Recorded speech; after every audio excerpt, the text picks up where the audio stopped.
ETF index mutual funds నేర్చుకుని stock మార్కెట్లో రాణించాలనుకుంటున్నారా? వెంటనే ఈ నెంబర్కి కాల్ చేయండి. నమస్కారం. కార్తీక పురాణం 24వ రోజు పారాయణలోకి వచ్చాం.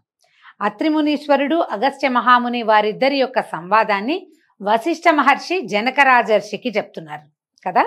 అయితే ఇందులో అత్రి మహాముని ఏం చెప్తున్నారో చూడండి. అగస్త్య మునీంద్ర, నీకు కార్తీక వ్రతమందు హరిభక్తి యందును ఆసక్తి ఉంది కాబట్టి కార్తీక మహాత్మ్యాన్ని ఇంకా చెప్తాను, విను. సావధానంగా వింటే కనుక పాపాలు నశింపజేసేంత శక్తి కలిగింది ఈ పురాణం అని చెప్పి చెప్తున్నారు. కార్తీక మాసంలో శుక్ల ద్వాదశి హరిబోధిని. ఈ ద్వాదశి సమస్త తీర్థస్నాన ఫలితాల్ని ఇస్తుంది. మనం చెప్పుకుంటాం కదా, కార్తీక శుద్ధ ద్వాదశి ఏమంటారు దాన్ని? ఉత్థాన ఏకాదశి అని చెప్తాం. హరి నిద్రలో ఉన్నటువంటి చాతుర్మాస్య దీక్షలో ఉన్న వాళ్ళందరూ కూడా ఈ దీక్ష విడిచిపెడతారు. 4 నెలల నుంచి యోగ నిద్రలో ఉన్నటువంటి పురుషోత్తముడు ఈ రోజున లక్ష్మీ సహితంగా పాలకడల్లో నిద్రలో నుంచి లేచి వస్తాడు. ఏకాదశి వెళ్ళిపోతూ ద్వాదశి వస్తూ ఉన్నటువంటి ఘడియల్లో అన్నమాట. హరిబోధిని ఏకాదశి, ఉత్థాన ఏకాదశి, ఇట్లాంటి రకరకాల పేర్లతో చెప్తారు. ఈ మర్నాటిని కూడా హరిబోధిని ద్వాదశి కానీ, ఎందుకంటే ద్వాదశి నాడు దర్శనం ఇచ్చాడు స్వామి. ఏకాదశి నాడు లేచి ద్వాదశి నాడు కనపడ్డాడు అనమాట. కాబట్టి ఈ ద్వాదశి పరమ పవిత్రమైనది. సమస్త తీర్థ స్నానము ఫలితము ఇస్తుంది ఇది. అందుకని మనం ఏం చేస్తాం, తులసి ధాత్రి కళ్యాణాలు అవి చేసుకున్నాం కదా మొన్న. దాని గురించి చెప్తూ సమస్త యజ్ఞాలు చేసిన ఫలితాన్ని కూడా ఈ బోధన ఏకాదశి ఇస్తుంది. ఇది కాక ఈ ద్వాదశి ఏకాదశి కూడా, ఈ ద్వాదశి హరియందును ఏకాదశి ఎందును భక్తిని పెంపొందిస్తుంది. ఈ రకంగా ద్వాదశి హరికి అత్యంత ప్రియమైనది. ద్వాదశి సూర్యచంద్ర గ్రహణముల కంటే అధికము, ఏకాదశి కంటే 100 రెట్లు ఎక్కువ సమస్త పుణ్యాన్ని ఇస్తుంది. ద్వాదశి నాడు చేసిన పుణ్యం 1,000,000 రెట్లు అవుతుందట. ద్వాదశి పుణ్యం దినం కనుక కొంచెంగా ఉన్నా కూడా పారణకి ఉపయోగించాలి, కానీ ద్వాదశిని విడిచి పారణ చేయకూడదు. అంటే ఏకాదశి నాడు తినరు, ద్వాదశి వెళ్ళాక కూడా తినకూడదు. ద్వాదశి ఎందే తినాలి, విడవకూడదు ద్వాదశిని, అది నియమం. ఇతర నియమాలన్నీ విడిచి ద్వాదశి స్వల్పకాలమందు కొంచెమే ఉన్నా చివరికి అయిపోయినా కూడా పారణ చేయాలి. కానీ పుణ్యము కోరేవారు ద్వాదశిని విడవరాదు. ఏకాదశి నాడు ఉపవాసం చేసి మర్నాడు ద్వాదశి కాలము అతిక్రమించక పారణ చేయవలను. ఇలాంటివి విన్నప్పుడు మనకు అనిపిస్తుంది, ఎందుకండి తెల్లవారగానే ద్వాదశి ఉంటే సూర్యోదయం అవగానే కాస్త స్నానం పానం చేసేసి ఓమోం అనేసుకుని చటుక్కుని వంట చేసుకుని 9 అయ్యేసరికి అన్నం తినేస్తే సరిపోతుంది కదా అని ఇది అనిపిస్తుంది. ఈ రాజుల కాలంలో వీళ్ళ విధానం ఏమిటి? వీళ్ళు వచ్చిన బ్రాహ్మణులందరినీ గౌరవించాలి, దేవాలయ దర్శనం చేయాలి, యజ్ఞం చేయాలి, హోమం చేయాలి, తర్వాత ఏమో దానాదులు చేయాలి, దానాలు ఎన్నో అభిషేకం చేయాలి. ఇవన్నీ అయ్యి ద్వాదశి ముగిసే లోపల తెల్లవారగానే ద్వాదశి రాగానే చటుక్కుని వంట చేసుకుని భోజనం చేసే అవకాశం ఆ కాలంలో వాళ్ళకి లేదు. ఈ క్రియలన్నీ దానములు, ధర్మాలు, దీపదానాలు ఇవన్నీ అయ్యేసరికి చివరికి ద్వాదశి చివరి వరకు లాగేది అది. ఆ చివరి ద్వాదశి ఘడియలు అతిక్రమించబోతున్నాయి, పారణ చేసేయండి అంటే అప్పుడు కూర్చొని చకచకా భోజనం చేసేవారు. ఈ అంబరీషోపాఖ్యానం అలా చెప్పబడింది అనమాట. ఈ విషయం తెలిసి పూర్వమందు పరమ భాగవతోత్తముడైనటువంటి అంబరీష మహారాజు పారణకి ద్వాదశిని విడవలేదు. అంబరీష మహారాజు ఒకప్పుడు ఏకాదశి రోజున ఉపవాసం చేసి మరునాడు ద్వాదశి స్వల్పంగా ఉండటని తెలుసుకొని ఆలోగా పారణ చేద్దామని అనుకున్నాడు. ఘడియలే తక్కువ ఉన్నాయన్నమాట. ఏకాదశి పెద్దదొచ్చి త్రయోదశి కూడా పెద్దదొస్తే అప్పుడప్పుడు కొన్ని తిథులు కురచవుతాయి, చిన్నవవుతాయి. ఈయన ఏ రోజు ఏ ఏకాదశికి ఉపవాసం ఉన్నాడో ఆ మర్నాడు ద్వాదశి చిన్నది. ఈయన క్రియలన్నీ అవడానికి సమయం పడుతుంది. తర్వాత ఏమైంది, ఇంతలో ఏమైంది, దూర్వాస మహామునిచ్చి ఇక్కడికి ఆతిథ్యం మిషతోటి భోజనాన్ని యాచించాడు. అంబరీషుడు సరేనని, ద్వాదశి పారణ చేస్తున్నాను మహానుభావ, తమరు కూడా వచ్చి ద్వాదశి పారణ చేయండి నాతో పాటు అని చెప్పాడు. ఈయనేం చేశాడు, సరే ద్వాదశి పారణకు వస్తాను అని చెప్పి అనుష్ఠానం కోసం నదీ తీరానికి వెళ్ళిపోయాడు. ఆనాడు ద్వాదశి తిథి అతి స్వల్పంగా ఉంది, దూర్వాసుడు సమయానికి రాలేదు, ద్వాదశి పోతోంది. ఇలాంటి ఒక సంకటంలో ఇరుక్కున్నాడు అంబరీషుడు. హరిభక్తుడైన అంబరీషుడు ఇట్లా విచారించాడట, బ్రాహ్మణుడు అందులోనూ మునీశ్వరుడు భోజనానికి అంగీకరించబడి ఉన్నాడు, కానీ ఇప్పటికీ రాలేదు. ద్వాదశేమో వెళ్ళిపోతోంది, ద్వాదశోల్లంఘనమే దోషము. గృహస్థునకు బ్రాహ్మణుని కన్నా ముందు భోజనం చేయకూడదు. ఆయన ఎవరినైనా రమ్మన్నప్పుడు మనం కూడా చూడండి, చుట్టాలు ఎవరైనా ఉన్నా వాళ్ళని భోజనానికి పిలిచినా వాళ్ళు వచ్చే లోపల మనం తినము, మర్యాద కాదు కదా.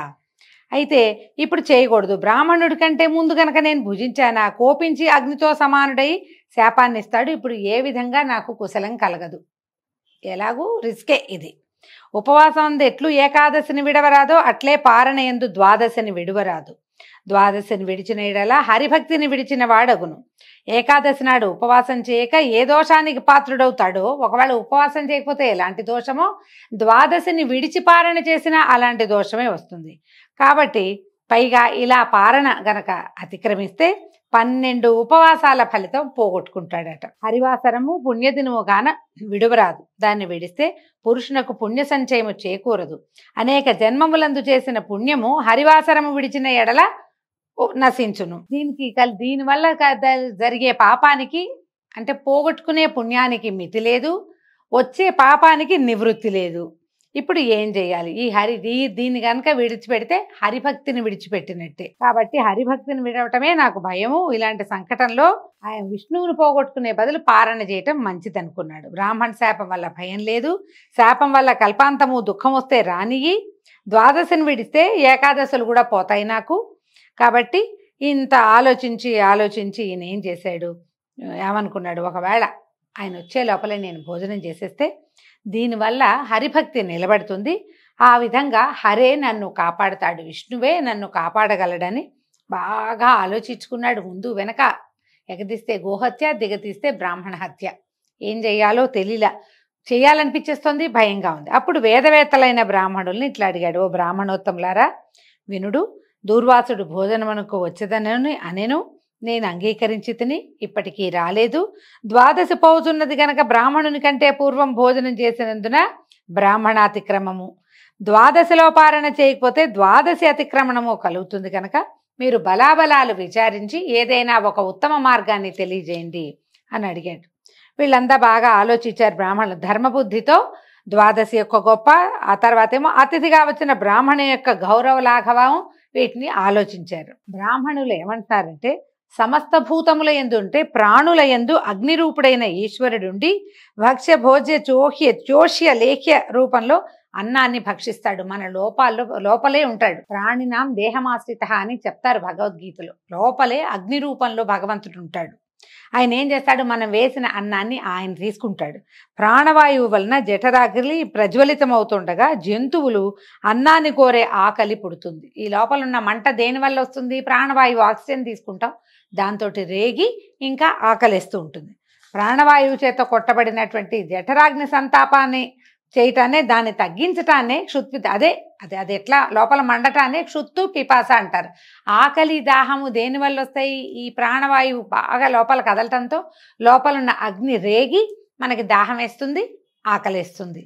కాబట్టి ప్రాణసహితంగా అగ్ని సర్వం సహా పూజితుడు అవుతున్నాడు. కాబట్టి సర్వభూతముల యందున్న అగ్నిని నిత్యము పూజించవలను. అందుకనే అన్ని దానాల్లోకి అన్నదానమే అత్యుత్తమమైనదిగా చెప్పబడుతుంది. ఈ ప్రాణుల లోపల ఉన్నటువంటి ఆ జఠరాగ్ని శాంతింపచేస్తేనే, అగ్నిని శాంతింపచేస్తేనే భగవంతుడు శాంతింపబడతాడని. కాబట్టి తన ఇంటికి వచ్చిన తర్వాత వచ్చిన వాడు శూద్రుడు కానీ చండాలుని కానీ అతనిని విడిచి భుజించరాదు.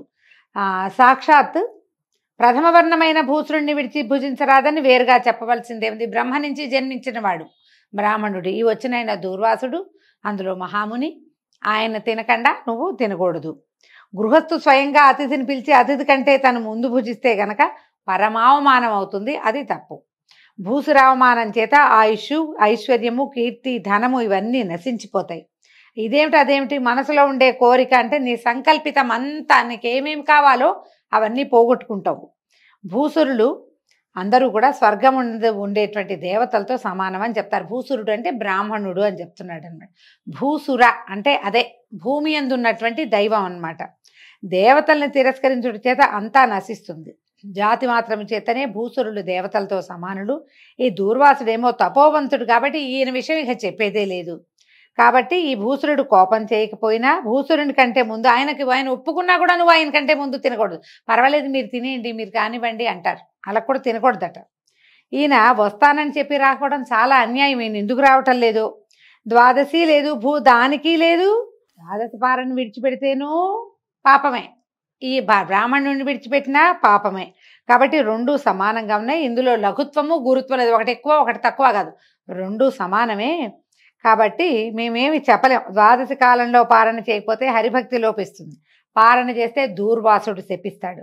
ఎట్లాగైనా అనర్థం కాక తప్పదు. అది కొత్తది కాదు, అది కొద్దిగా కాదు, అది కొంచెం కాదు, చాలా ఎక్కువే వస్తుంది. కాబట్టి ఇలా బాగా ఆలోచించారు, తెగదగొట్టుకోలేకపోయారనమాట. అందుకని ఏమన్నారు, నీ దారి నువ్వు ఆలోచించుకోమని చెప్తున్నారు. ఆ చెప్పటం రేపు ఎంత వివరంగా చెప్పారో రేపు ఉదయం విందామండి. దీంతో 24వ అధ్యాయం పూర్తయింది. రేపు ఉదయం 25వ అధ్యాయంలో మళ్ళీ కలుసుకుందాం. నమస్కారం.